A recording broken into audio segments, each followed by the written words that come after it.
welcome to the D3D4 Football Podcast with me, your host, James Richards. Good morning, everyone. Welcome to another D3D4 Football Podcast. Despite the fact that the weather is brilliant and the sun is shining, 2/3 of the people on the pod today are not in a great mood. But then I was going to say it had been a very strange feeling, like fans listening to this would have thought we'd gone into another dimension had we started talking about Southend getting a win, Oxford signing a good striker, and Oldham winning all in the same weekend. But the universe has righted itself, and Southend conceded 2 goals in stoppage time. Oxford's new striker has limped off injured, and it's only Oldham who actually maintained that rift in physics by getting a 2-1 win away at Cambridge. This week on the podcast, I'm joined by my usual co-host Chris Stringer. How you doing, Chris, this morning? I'm very, very good this morning. Kirk O'Beara scored, Oldham won. The universe is good to me today. One person who may not echo those sentiments is our other guest, Southend Echo journalist Chris Phillips. How you doing, Chris? Yeah, I'm hoping this might be something like a counselling session, really. It might be quite therapeutic. Once I finish this, I'm going to be writing 5 pages about the game yesterday. I couldn't face it last night. I just sort of came home and sat in a dark room. So I'm going to be talking about this for an hour, which will hopefully help. And then I've got the excitement of writing 5 pages, which nobody will want to read. So I don't know why I'm going to do it, but I've got to fill the spaces. So yeah, bring it on. Fun. The journalists of a struggling team. I mean, it must be mind-boggling. Before we get into all of that and all the action that took place this weekend, and as much as we can cover on Tuesday night, it's prudent first of all, it's prudent of me to just give a big thanks to our patrons who have helped keep the site going and keep this podcast going. We've got new patrons this week, Rachel Ward and Andrew Parrington. Thank you to both of you guys. If you do want to sign up, it costs you as little as 80p a month, and you'll be surprised it makes a big difference to us to help us keep our equipment going, our podcast hosted, the website running. Really appreciate your support on that, and if you can do that for us, we'd be eternally grateful. And the next bit of prudent news we should really talk about is an update on the Bury and Bolton situation. Chris, you were at Bury's Gig Lane yesterday talking to fans. Give the listeners a bit of an update about where we are at the moment with the club. So we got the news around midday yesterday that the EFL have granted an extension to their withdrawal notice of membership of the EFL, which means that they now have until 5 o'clock on Tuesday to get this takeover by the sports analytics company CNN through. There's now news this morning that Debbie Jevons, the interim executive chair of the EFL, has said that these bidders have enough funds. So it's a case now of them doing their own due diligence and deciding for sure they want to buy the club. But this deadline is absolutely fixed. There will be no more extensions. And that was the biggest source of worry around Bury fans yesterday. There was generally a real sense of optimism about the place, I thought. Their club survived to live another day, just about.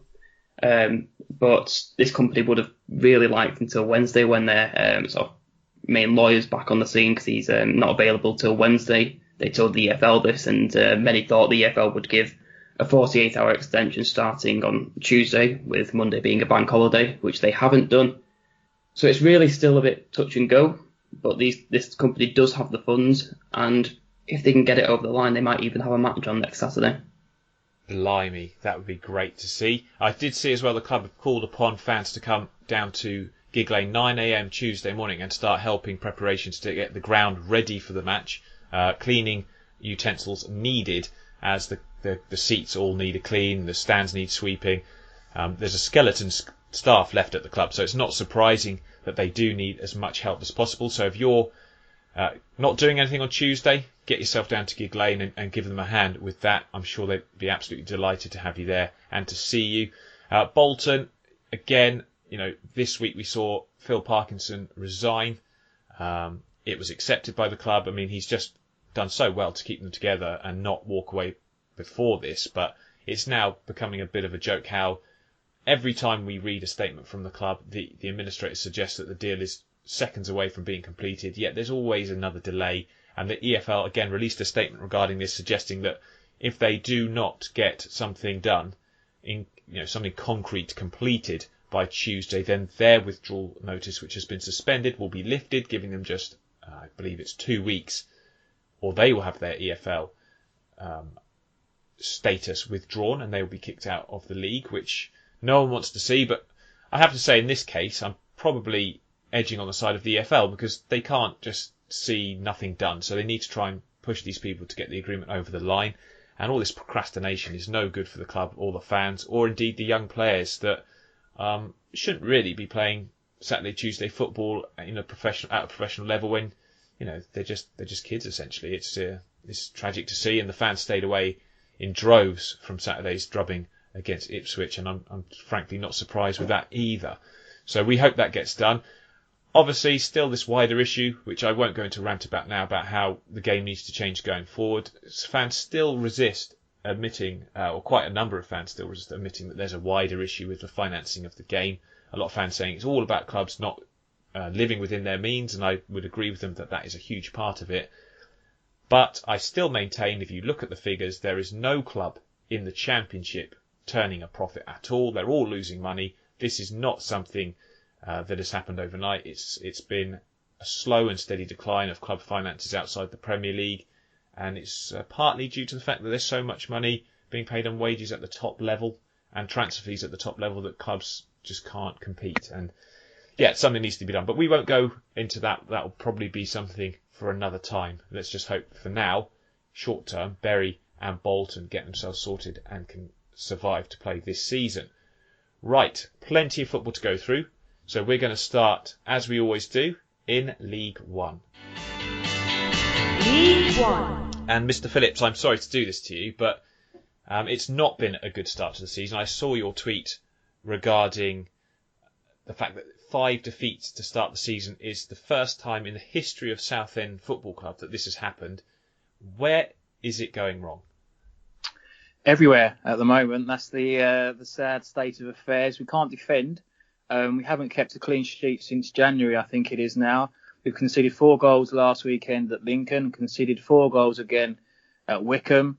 And at the other end, we don't look like scoring up until yesterday. That was the one positive, if there was a positive to take from the game yesterday, was that for once Southend did look very dangerous going forward. We played with 2 strikers, which made a nice difference.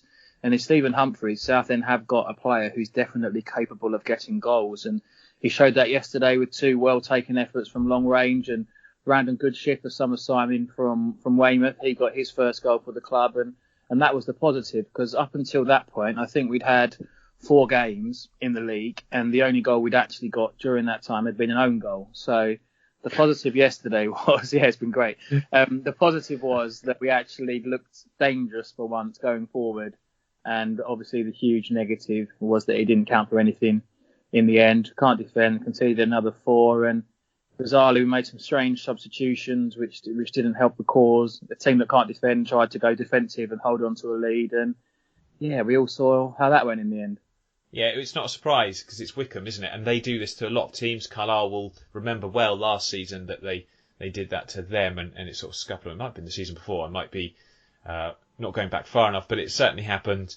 It was the season before where they do this to teams, and it's like a tradition at Wycombe. They do it for the fan value. I think they let themselves go behind. They wait until the last 2 minutes, and then they score a couple of goals in stoppage time, and then act surprised that they've done it.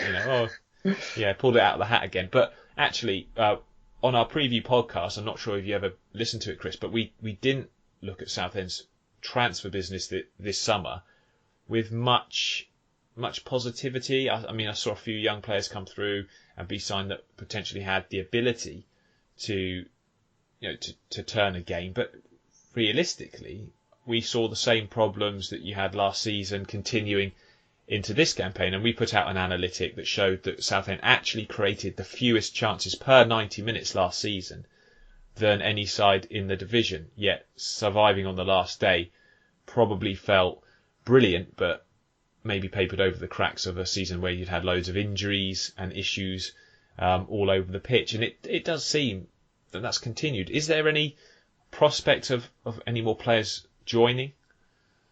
Spoke to Kevin Bond in the week, and he said that if nobody else was to leave, then nobody else would be coming in. So it does seem to be unlikely at this stage that there will be much movement before the window closes. Hopefully, we brought in Ethan Hamilton from Manchester United on loan. He didn't play so well yesterday, but on his debut against Peterborough on Tuesday night, he looked excellent, and he made some couple of passes that split open the defence. He had a few shots, and it was nice to see that from a midfielder, because, not wanting to be too harsh about it, we haven't seen that for quite a while. You're correct to say that Southend really have been lacking creativity, and it's a shame because the strikers that they've got, I mentioned Humphreys. I mean, Simon Cox got 17 goals last season, which was remarkable, really, because he didn't have that many chances. It wasn't as if we were creating chances left, right and centre, as your statistics show. Yet he still managed to come up with that number, which was fantastic. So Southend do have strikers that are capable of scoring. Tom Hopper is injured at the moment, but he started last season well. So if they were to get a bit more creativity into the side, you do feel as though Southend do have the strikers that are able to capitalise on those chances that might come their way. But it's not happening at the moment, and it's another big area that does need improving. But there's quite a lot of them at the moment, sadly. Tactically, I see a lot of tweets about fans being very unhappy with the way Kevin Bond has set the team up. Now, obviously, that's quite normal with any side when you have a defeat or you have a bad run of games. But last season's reliance on Simon Cox, as you've just suggested, to sort of turn water into wine, and we saw it against Portsmouth in that incredible 3-3 draw in front of the Sky cameras. You know, he's got that ability, but you do need to look at how you're supplying your forwards. You do need to look at how, like yesterday, you try and see out a game when you've got zero defensive confidence and perhaps not enough defensive ability to see out a game at a club where you know you're going to get a lot of pressure put on you going into those last sort of 10, 15 minutes of the match. So do you fear for Kevin Bond in terms of tactics-wise? Do you think he's got to think hard about how he sets these teams up? Because it looked actually quite good for a large portion of yesterday in terms of attacking football. Yeah, I would always argue that half the battle is getting a consistent lineup, getting a consistent formation, and getting that continuity in the side, especially in the lower leagues. I think that goes a long way, where the players all know their jobs and they know what they're doing. But fortunately, at the moment, we're going from one formation to another. We started the season with 4-3-3. We've gone 4-4-2. Yesterday was wing backs. In the week, we had 4-1-4-1, and it just seems to be a different formation every time we play. I think with the players at his disposal at the moment, there's not many wingers as such. I think maybe the wing backs would be the best way to go, but let's stick to a formation and let's work on that formation. The players can get settled into their areas of the pitch and know what they're doing, because at the moment they're playing somewhere different every time we go out there. And even when we get the team sheets, you get the opposition journalists that come over and they sort of ask you, oh, what's the shape of Southend today? And you feel a bit rubbish, because you're like, well, who knows? Because it is just literally at the moment. I mean, it made me laugh in the week when we tweeted the formation, and someone replied saying, oh, yeah, I used to play in one of those leagues where we all drew the positions out the hat before kick-off. And it's just the way it's sort of going for Southend at the moment. There's no settled formation. And in my opinion, for what it's worth, I do think that is half of the problem at the moment, is that there's just so many changes being made all the time with the system and the tactics. And maybe in the higher leagues, you've got the players that are capable of being able to do that, but not being disrespectful to League One players, but go back to basics, as the cliche says, and just do what they know they can do and keep at it. And I think that would benefit Southend if they were to stick to a 5-3-2 and the players were to generate some partnerships and understanding and know where they've got to be and what they've got to do, because at the moment they're all changing formations every week and it's definitely not helping. And Kevin Bond, as you mentioned, he's under pressure. He's the first Southend manager in the club's 113-year history to ever lose their first 5 games of a new campaign. Fans are getting on his back, and he's not helping himself with these number of changes that he is making with the formation. He just needs to settle upon one and go from there, but he needs results quickly, otherwise the pressure is going to become unbearable. Yeah, I'd agree. We see it all the time. I mean, the fact he's got 5 games is perhaps something you'd almost call it longevity in the modern game. Yeah. No, I don't know. I mean, we've seen people. 4 games is becoming the norm of sacking over the last couple of seasons. We saw it with a few managers last year and even the year before that. So the fact he's got to 5, you could argue that he's done really well. But I think what you've just said about the formation. I mean, we saw it with Luton under Nathan Jones. He perfected over a couple of seasons the diamond, and by the time he'd actually decided to leave Luton, the players didn't really worry too much because they're so used to playing in that formation. They kind of managed themselves with the help of Mick Harford, of course, to get themselves over the line into the Championship last season. So it is, I think, very true what you said about formation. Keep it, play it each week.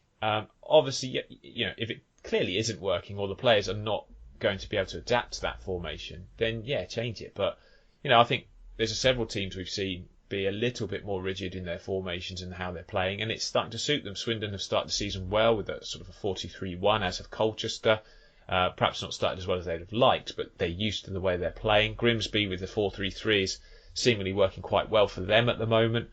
And obviously Carl Robinson has never changed formation in like 20 years, so being a manager, which like it or loathe it, he's made a decent career from it. Yeah. He's still managing this many years later, and he's doing it without having a prior reputation as a player to sort of lean on. So he's done fairly well. I mean, we'll talk about Oxford shortly, but Southend going forward. Then, I mean, realistically, Chris, as we know, football is fickle. How long does Kevin Bond have, do you think, before there's a possibility of him having no time at all?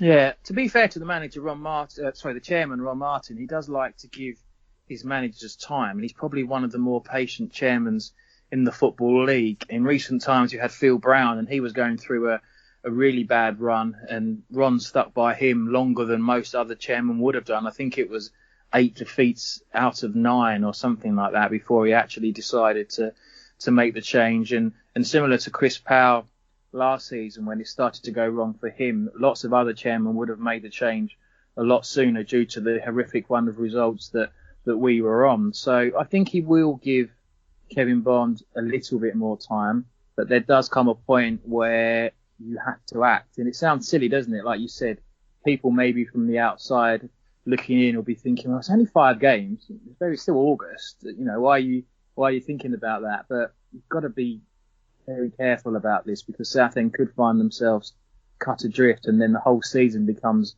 a season of struggle. But last season, on the final day, Southend couldn't have come any closer to being relegated than they actually were, with the last gasp goal from Stephen Humphreys against Sunderland. And in the celebrations that followed, the chairman came on the microphone and addressed the crowds that had come onto the pitch and said, next season, I promise it will be completely different, or it won't be the same next season.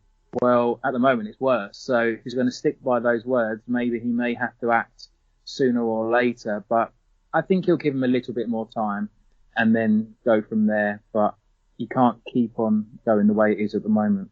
What's the financial situation like at Southend? Because obviously there have been reports of players paid late over the last couple of seasons, and obviously the new ground that has been muted for years is still no closer to being built. I mean, are Southend a club that have got some pretty sort of difficult financial circumstances to deal with? Yeah, I think most clubs are really, aren't they? In the lower leagues, I think most of them are struggling to survive as such. Maybe not quite to the extreme of Bolton and Bury as you touched on earlier on, but Southend's, I think, fragile finances, a bit like myself, is probably the best way to describe it. They are sort of in debt and struggling not struggling to survive, but they're sort of really fighting for the finances to keep themselves going. Obviously, Drew Yearwood was sold earlier on this month for £500,000, so that would have helped a little bit, but I don't think Southend are going to be in a strong financial position for some time, unfortunately. You mentioned the new ground, and maybe that will change, but they've been talking about that for 10 years, if not longer. So it's one of those where you believe it if you see it, really, because most people tend to, think, pigs might fly when you talk about the new stadium. So it's a little bit concerning. We have seemed to be having the HMRC winding up orders every other week. I know it's not that, but it does seem to be happening quite regularly. So it is a worry, but the chairman somehow manages to keep us going, and fair play to him. He's been here a while, and obviously I know him quite well, and I know that he does care intensely. He's got the passion for it. He sort of screams and shouts during the games, and he really does have the same sort of trial and tribulations as the supporters. So he'll be hurting at the moment, and he'll be wanting to see improvements more than anyone else. Because I remember saying to him last season that when it was down in the dumps, and I said, I don't know how you do it. I won't say the exact amount of money that he said. He said, well, try watching it when you're the one who's put X millions into the club to get it where it is. So I do feel for him at the moment. And like every other club, Southend are tight financially. They don't have loads of money, but they're keeping going at the moment. But it's a tough time on and off the pitch.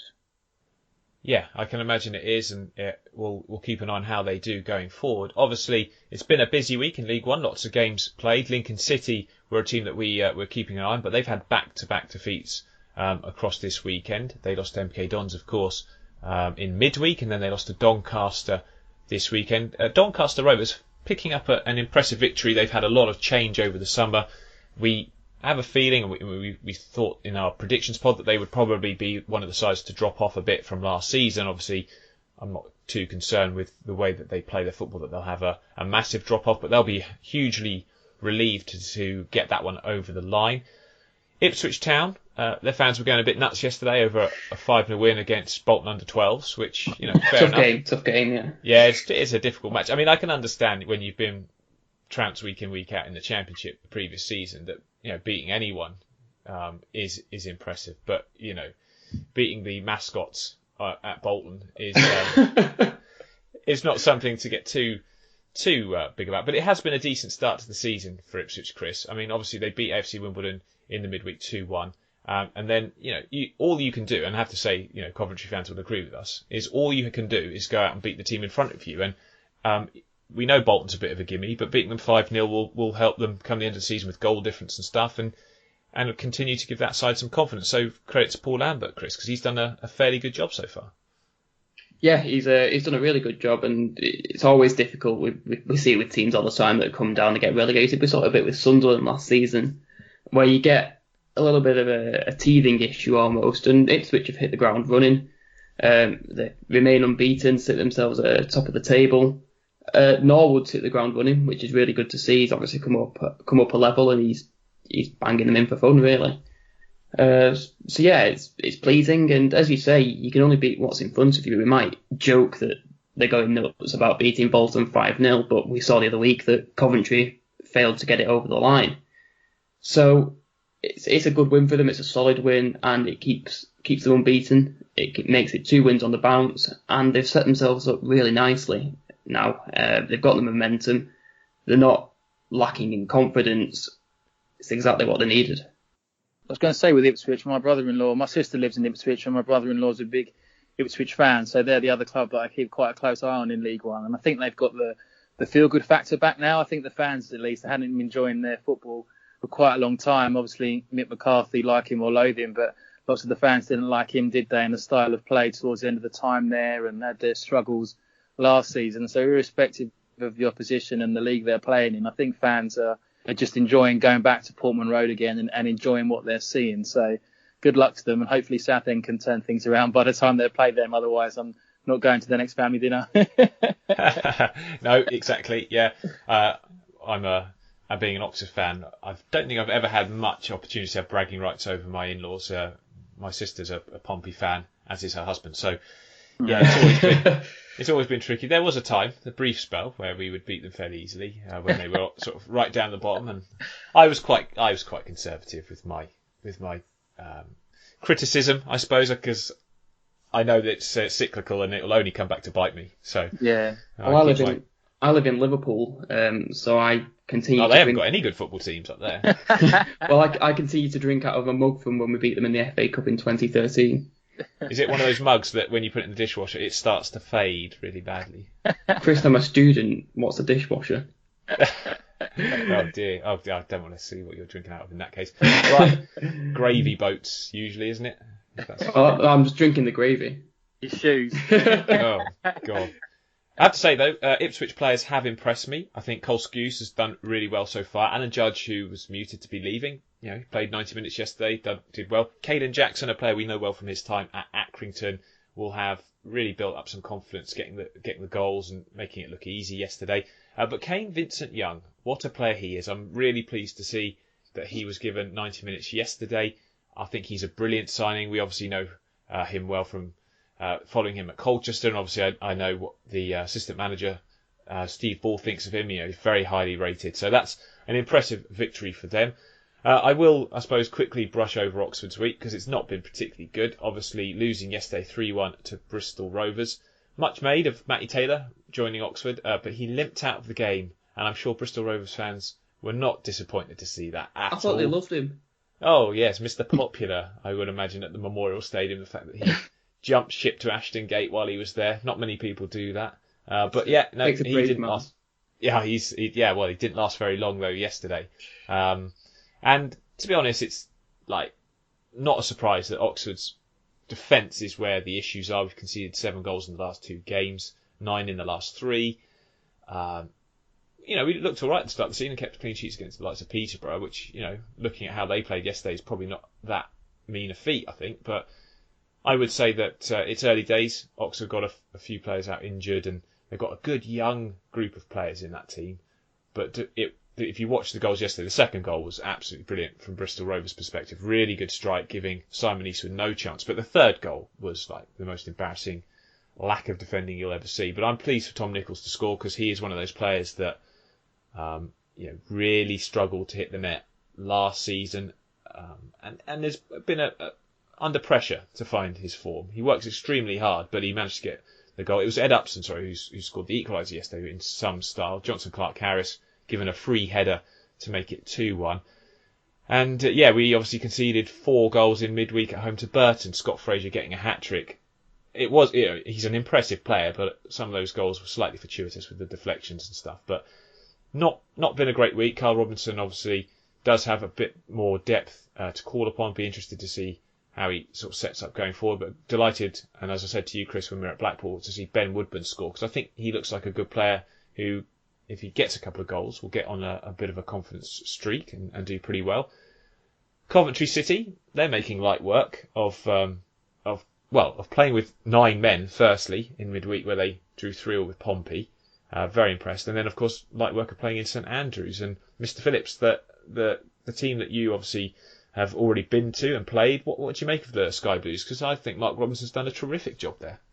Yeah, we were there on the first game of the season, and we were hoping that, obviously, with the uncertainty, and it'd be the first time that they would have played at the new ground, and we were quite hopeful that Southend might be able to capitalise on that. Oh, how naive we were back then. But they played quite well. They sort of played a passing style, and they were quite impressive, to be fair. They deserved the victory. Southend pushed for the equaliser later on, and with the chances that were there, probably should have got one, to be fair. But I was quite impressed with them on the day, at least on the pitch. You feel for the fans off the pitch, and talking to their reporter, I understand that there's quite a lot of sort of frustration among the fans base as well. I think that it's sort of a bit of a split, isn't there, with those that are going to St Andrews to watch them and those that are staying away out of protest. But on the pitch as well, I think is it 11 points from their first 5 games they've got. They're in the top 5, so fair play to them, putting all the problems off the pitch behind them and performing as well as they are. Could be a little bit of a dark horse this season and could end up making a sustained push for the playoffs. Yeah, I was big on them in pre-season. I was talked down slightly by Mr. Stringer here. All right. Yeah, but no, actually, they have got some good players. Geordie Huula, we know all about. Matt Godden, I think, will be an excellent signing. He works extremely hard, runs the channels well, gives them a few more options as well going forward. Wesley Jabello seems to be quite a popular player since joining from Ajaccio, so that's, they've got the squad depth. Shipley will have to sort of step up a little bit given that Ollie Bayliss has gone, and that would be the only concern. That's the player that's left. But, if he can step up. And I saw that they also signed Callum O'Hare from Villa. Now, if you watched him at Carlisle last season, he's clearly a player of huge potential, load of talent, natural talent, and Coventry fans should keep an eye on him because I think they've been treated to a really good prospect there, and he'll play a big part. Other fans being frustrated though This week will be Gillingham fans. They obviously were on the end of the defeat to Coventry yesterday. They lost in midweek. And Chris, we're not fans particularly of their manager, but it started a little bit of a damp squib. I think that's fair to say. Yeah, they've just not really hit the ground running as they really needed to. What surprises me is that they don't seem to be particularly struggling on the goal front, which is where I thought they particularly struggled. It seems to be at the other end of the pitch defensively, a couple of sloppy errors that's costed them. But they're managing to get goals. If they can just shore up the defence, they should be okay. But I still think they might struggle this season. Yeah, it'd be interesting to see what they do. I mean, there's been a lot of turnover, and obviously Steve Evans' sides, that is not to be unexpected. But I might have said just a minute ago that they lost in midweek. It must have felt like a loss though, because I'm sure they were 2-0 up against Blackpool, and it was sort of, they were cruising going towards half time, and then they conceded some pretty sloppy goals. 2 on half time, 41st and 48th minute. Yeah, ridiculous. And then obviously they're sort of up against it a little bit in the second half. This is a Blackpool side that we saw, who we know are just going to be robust as you like this season. They are sort of the black pudding of sausages, aren't they? Just absolutely. What? That should be their club motto, I think. That should be underneath the badge. I think that's fantastic. I think that should be their in Latin, though. Going forward. Get it printed on the back of the kit. That's it, yeah. We'll copyright that. We'll patent it or whatever it is and start putting it on mugs. But you know what I mean? They are literally, they're solid as you like. You know when you get custard out of the fridge after about a week that you've forgotten that was put, where you cling film it and you leave it in there. It's literally, that is. What are you going on about this morning? Are you hungry? Yeah, it's all these food puns. Are you high? No, I'm just making up for the sort of the lack of sleep. I think that you probably are well aware that goes on in this household, Mr. Stringer. But it is an impressive Blackpool side, I have to say. They had 2,014 fans travel with them yesterday, and although I wasn't that particularly impressed with the performances they put in, they're not going to lose many games this season. They went away and got 2 points on the road against the Rochdale side that I've been fairly impressed with already this season, a side that we thought would struggle, but they've looked a little bit more defensively robust, and Blackpool went there and got a point. They got a point at Gillingham despite being 2-0 down after 37 minutes, so that's a bonus. And obviously they beat Oxford last weekend when really they had their backs against the wall for most of the second half. So they're going to be picking up points. They're going to be one of those sides that if they can slightly improve, obviously get Spearing back and firing in midfield, then they've got a really good chance. But yeah, Gillingham fans will be disappointed, I think, with their start, and I'm pained to say that it's not that surprising given what we've seen. But come on, I know we've talked about Southend's defeat yesterday. We didn't really give credit to Wycombe Wanderers, though, did we? I mean, what a start to the season that they have had, Chris. It was. What did you make of them yesterday? Firstly, they're one of those sides, aren't they, that you secretly quite like, because they sort of do it, against all odds, really. I don't think they've got the biggest budget, and Gareth Ainsworth's one of those managers that you sort of have to like, don't you? Even if you don't particularly like Wycombe or whoever your rivals are, whoever you support. I think Gareth Ainsworth's always someone that you have to have incredible respect for, and the job he's done there is fantastic. And I'm watching it yesterday. Obviously, Southend are quite fragile defensively, but you never really felt the game was won, even with sort of 3-1 and then 3-2 going into the closing stages, because it was Wycombe and the spirit that they've got, and irrespective of Southend's defensive problems, it could have been any side that Wycombe were playing against, and you just thought they're going to keep going here, and that's what they do. They just never give up, and they just really went for it. And taking my Southend hat off, you've got to say fair play to them, because lots of sides could easily have given up in those circumstances. It was a hot day, it could have felt tired, all the excuses that you care to make, but that fighting spirit, not many sides have got that, and it has to come from the manager, really. He's a very positive person. I remember a few years ago when we lost there, he finished his interviews and he ran down and slid down the banisters cheering with his arms in the air. So I've liked him ever since then. Even last season, Southend were 3-0 up with 5 minutes to go, I think it was, and Wycombe scored twice and nearly got an equaliser. So it's not a fluke, is it? It happens time and time again, and they've got some good players. Cashbeck got got 2 good goals, and he was particularly impressive, and they did well. And I think they will continue to surprise a few teams this season. In the past, they've been down there with Southend, haven't they, with relegation battles. But judging by the football that they played yesterday and the spirit that they've got, I don't think they'll be down there this year. No, I mean, we were pretty down on them in our pre-season pod, but they did make some decent signings shortly afterwards. And I have to say, I have been very impressed with the way they've started the season. One side that didn't start the season well were Peterborough, but they're starting to pick up now. A win against Southend, obviously midweek, and a 4-0 thrashing of MK Dons. One of the best performances of the weekend. Very dangerous front three. That's a mouthful to say, but they, with Mo Issa, with Ivan Toney in there, obviously Marcus Maddison. I think he's contributed in 20 goals in the last 19 matches for the Posh. So we take a moment to just awe in that goal that he scored yesterday. Yeah, it was. Yeah, it just dribbled over the line. Yeah, just nearly broke the post as it went in. Yeah, fantastic talent. I'm still surprised he's there, actually. Me too. He's a class above.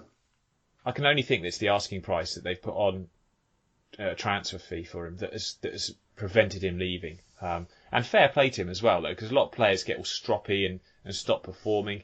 He has not done that. He's really been an impressive player for them, even though he probably was hoping he'd be playing in the Championship with another club this season. Obviously, I haven't spoken to him, so I don't know if that's the case, but you can only look at what he does on the pitch week in, week out and be impressed by it. So, fantastic performance from Peterborough. Maybe Darren Ferguson now can, I don't know, relax a bit, because I think there was a lot of pressure on him at the start of the season when results weren't going well. Obviously, they've spent big money and they've got a good squad, so there will be that pressure.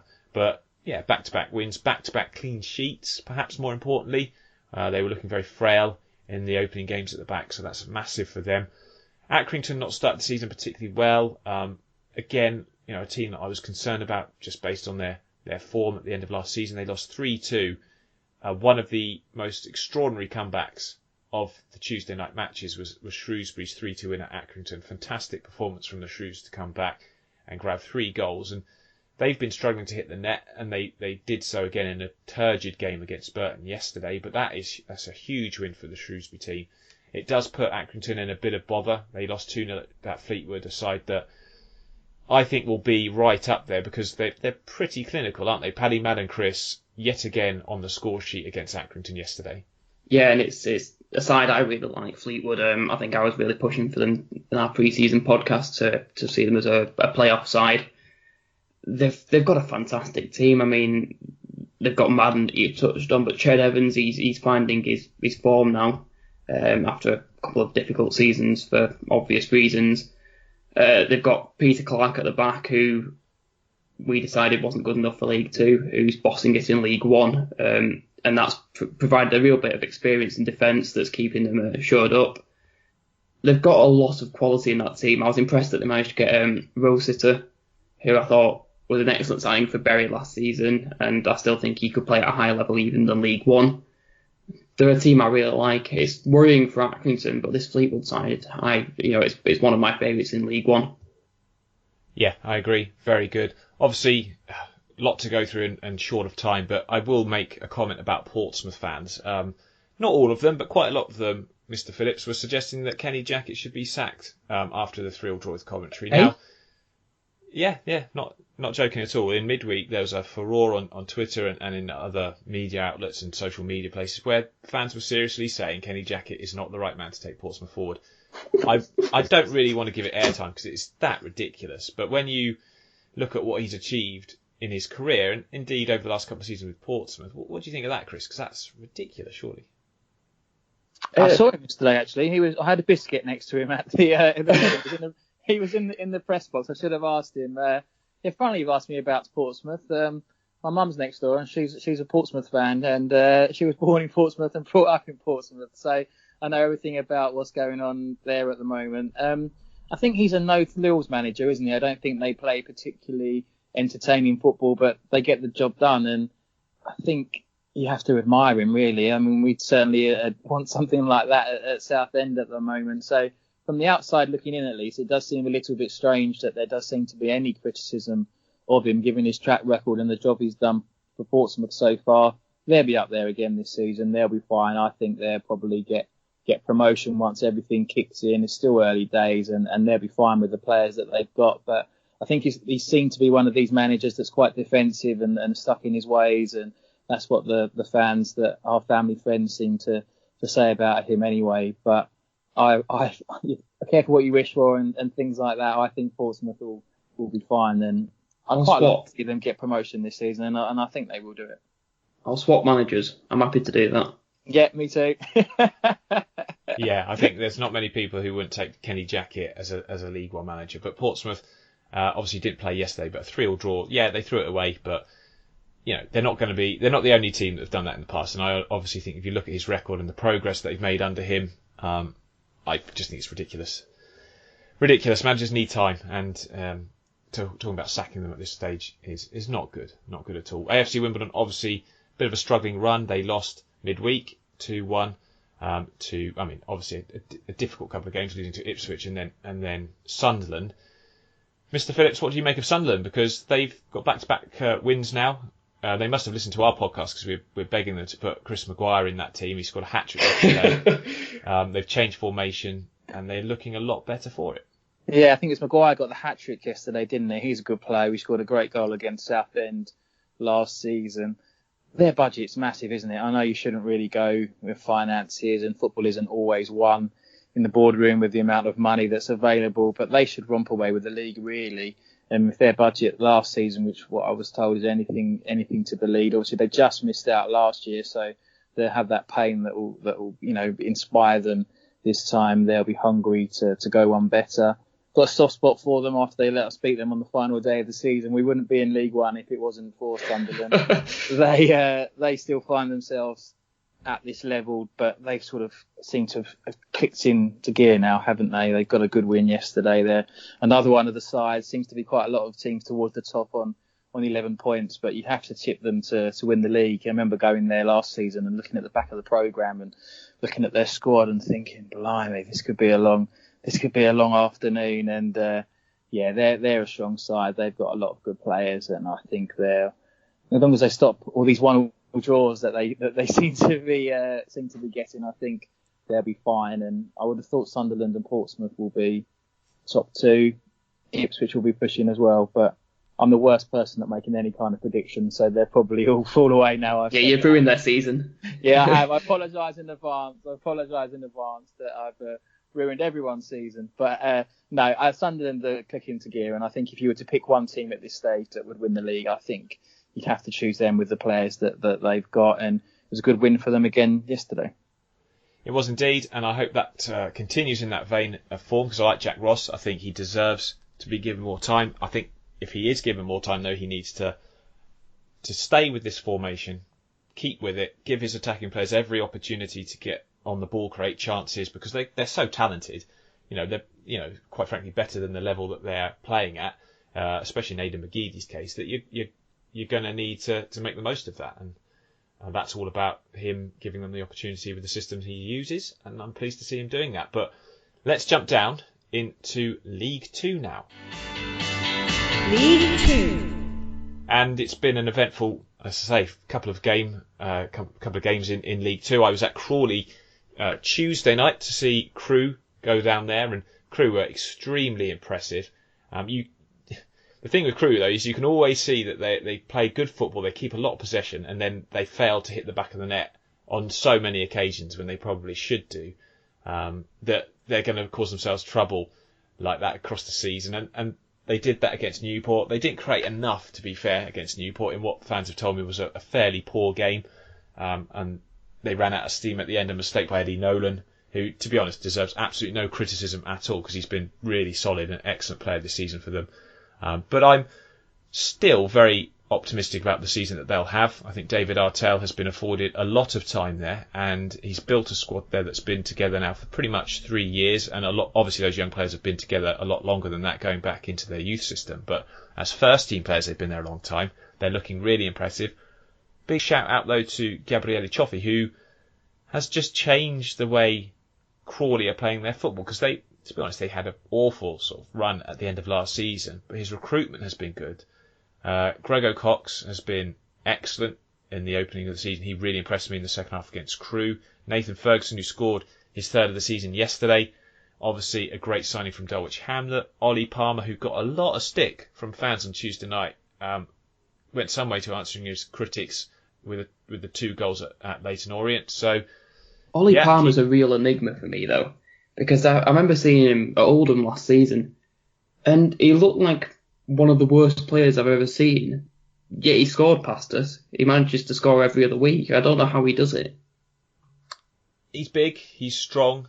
Occasionally he bamboozles even himself with his footwork, which, it's crazy. I mean, he did a couple of moves against Crewe where you looked at it and you thought, he's just making this up as he goes along. He's just sort of...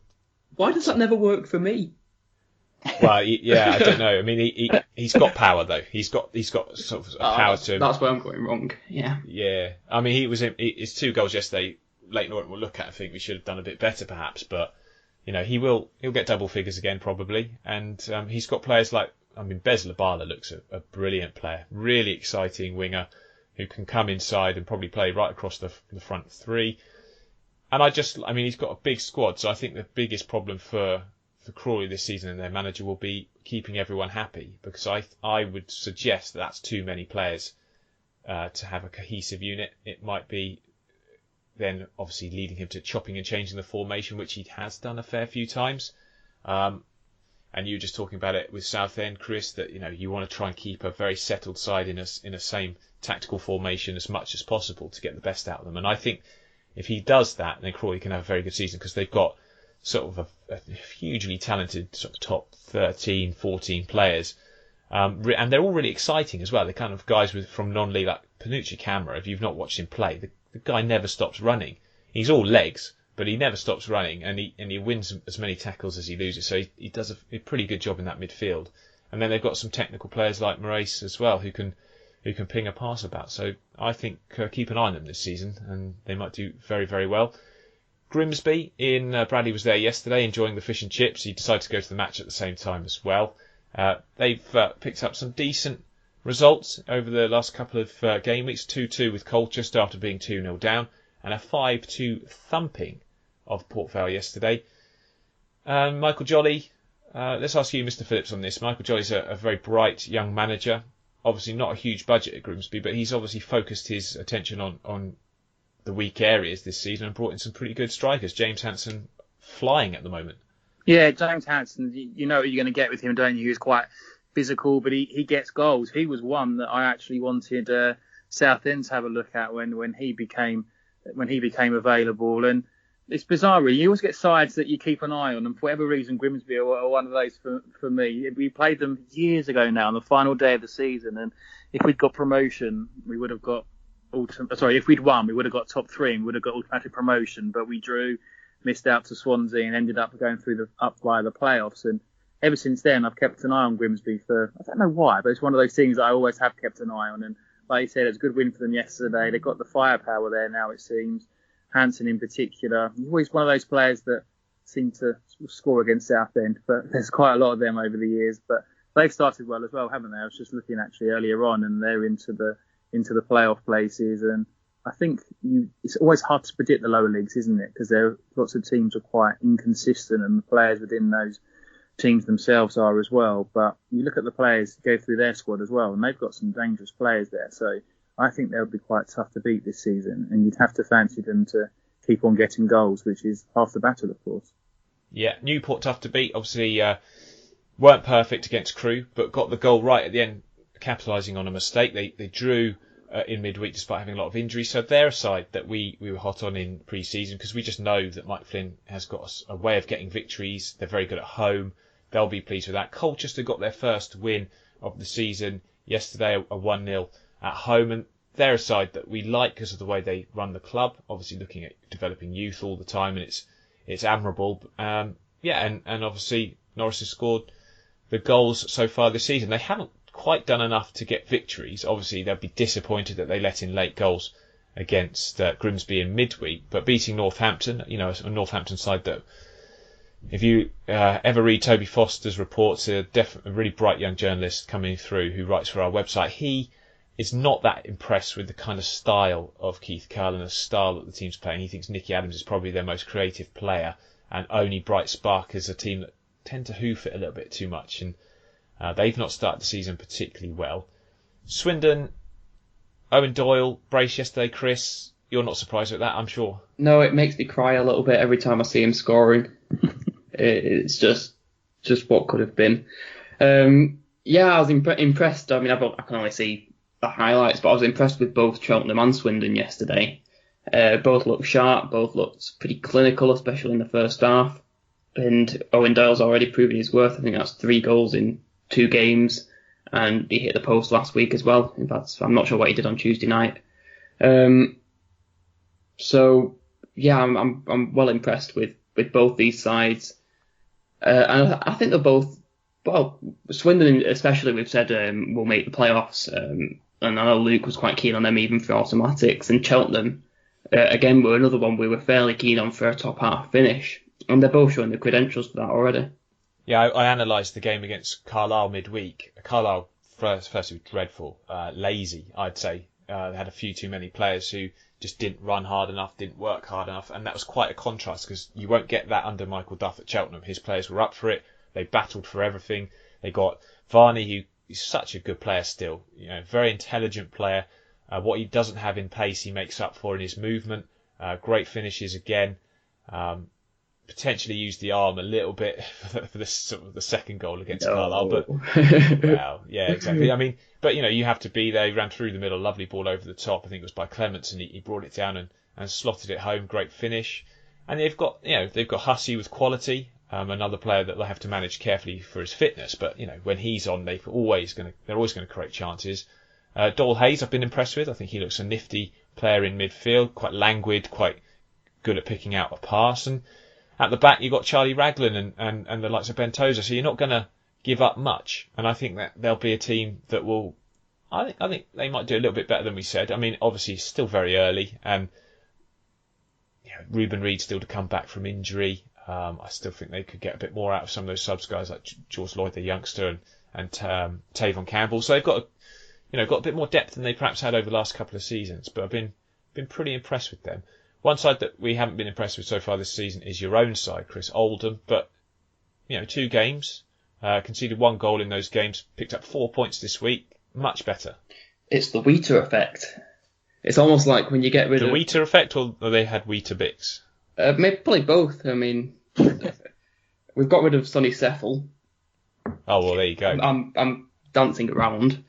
We've made Wheater captain as well, which of course that was a difficult decision to make. Your most experienced player, and it doesn't sound like it was the best performance from us yesterday. But we managed to get a win. We've scored 2 goals when we'd only managed 1 in our previous games before that.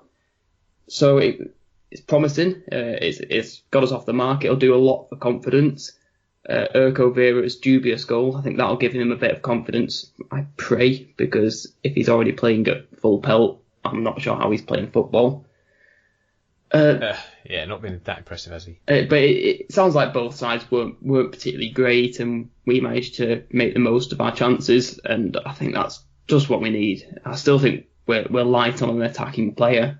But beyond that, I think we've got enough confidence now to push on, and I still think we'll have a bottom half finish, but we're off the mark now. We're out of the relegation zone, like that matters at this point. Yeah, well, you say that, but psychologically it probably does play a small factor. Plymouth 2-2 with Salford, and then Salford, of course, went and played a 2-2 with Carlisle. So I mean, they're a side that are clearly going to score goals. Defensively, slightly suspect, you'd argue, but Plymouth then thrashed Walsall yesterday. Very impressed with Plymouth, and obviously I thought Walsall were going to do so well though. Well, yes. I mean, they clearly have a lack of a goal scorer or someone who's got that sort of clinical edge. Scunthorpe as well. I mean, they've brought in George Miller, and I think he might help them out.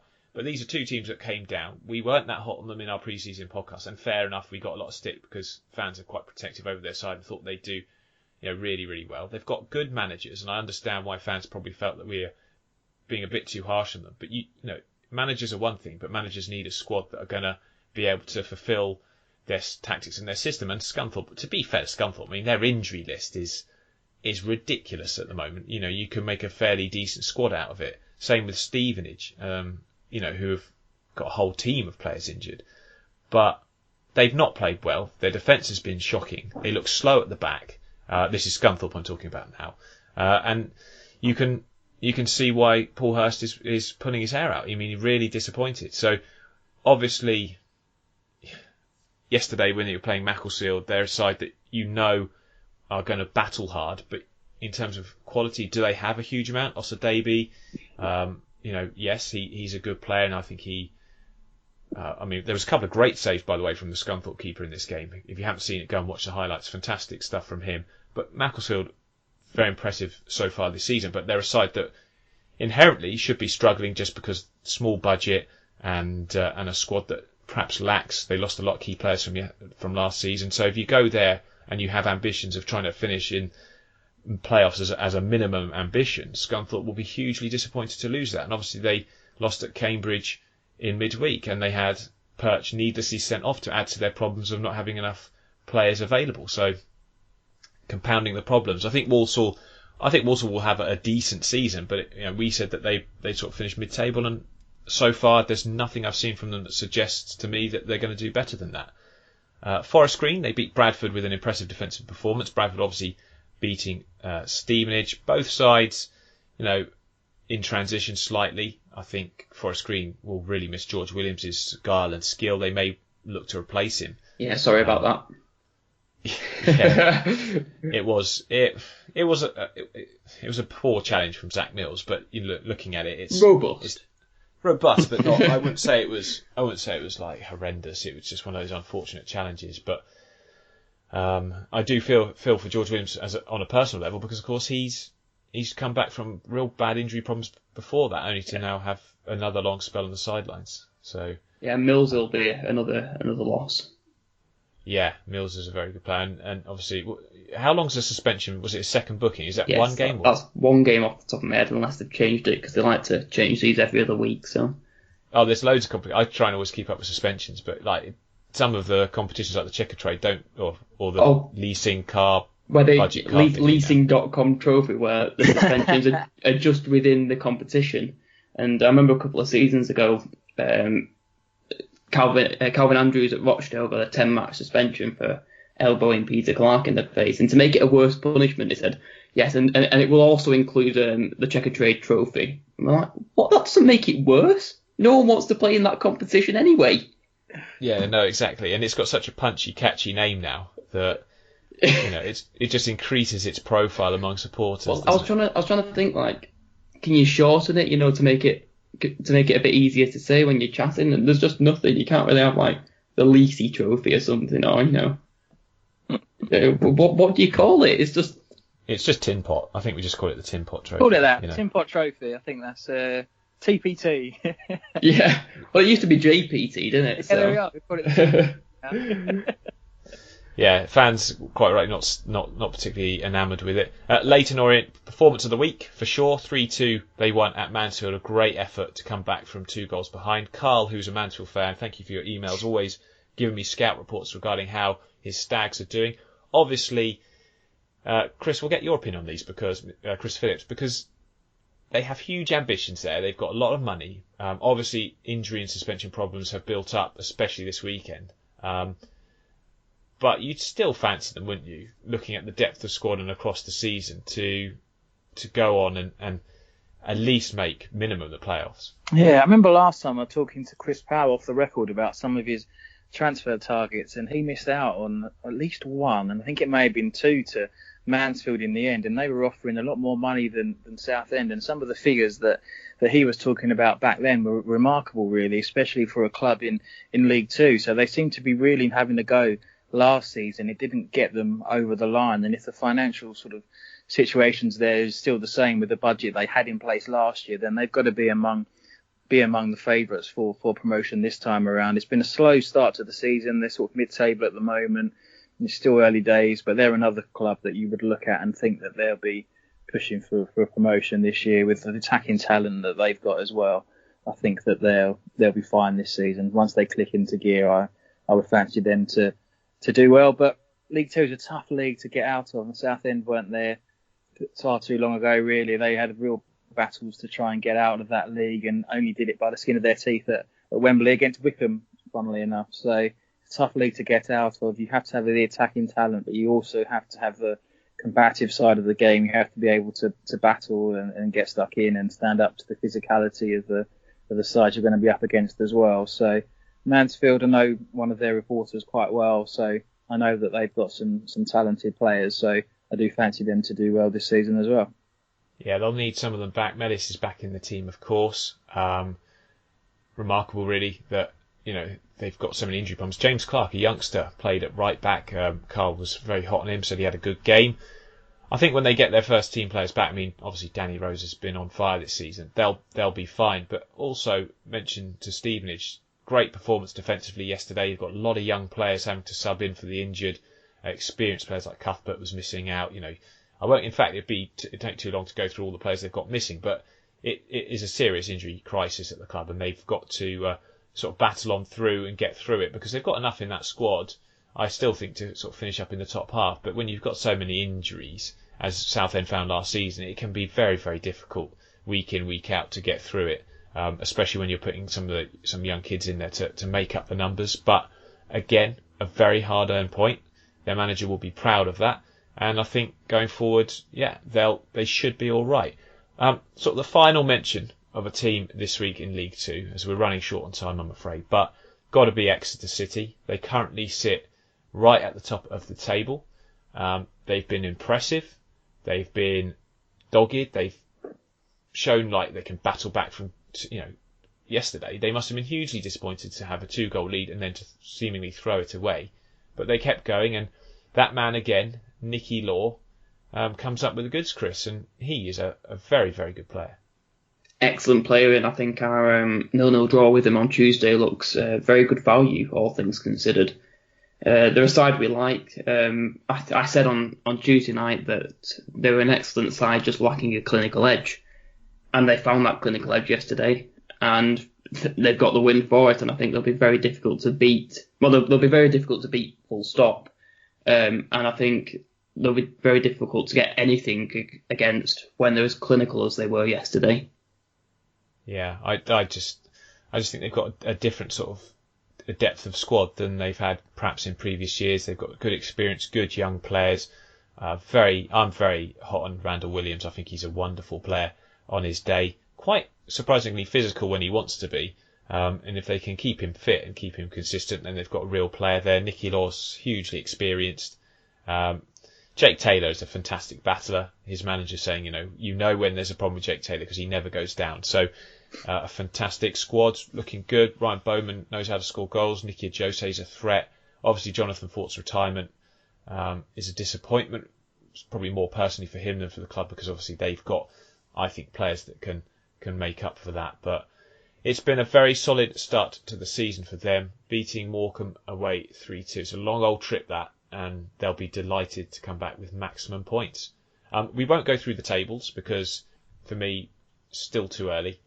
But we hope you enjoyed it. It's been a bit of a ramble. We've been putting together as much as we can from both midweek and the Saturday games. Obviously, there's loads of other fixtures coming up in the EFL Trophy, I think, this week. There's some Tin Pot Trophy games as well. I don't think many people will be attending those, but TPT Trophy, yeah, that's new. We'll probably find out that's some sort of nasty chemical as well. Yeah. It just sounds like it, doesn't it? But Chris Stringer, thank you very much for joining me as always. Yeah, always a pleasure. And Chris Phillips, a wonderful debut on the D3D4 podcast. I hope you've enjoyed it. Yeah, thank you very much. Thank you for asking me on. Yeah, and I hope Southend finally win a game at some point. It can't get any worse, so that's the only way to look at it, isn't it? Yeah, it is indeed. And if you've enjoyed listening to this, please share it. Please give it a retweet on Twitter. And we'll see you again next week. From all of us here, it's goodbye.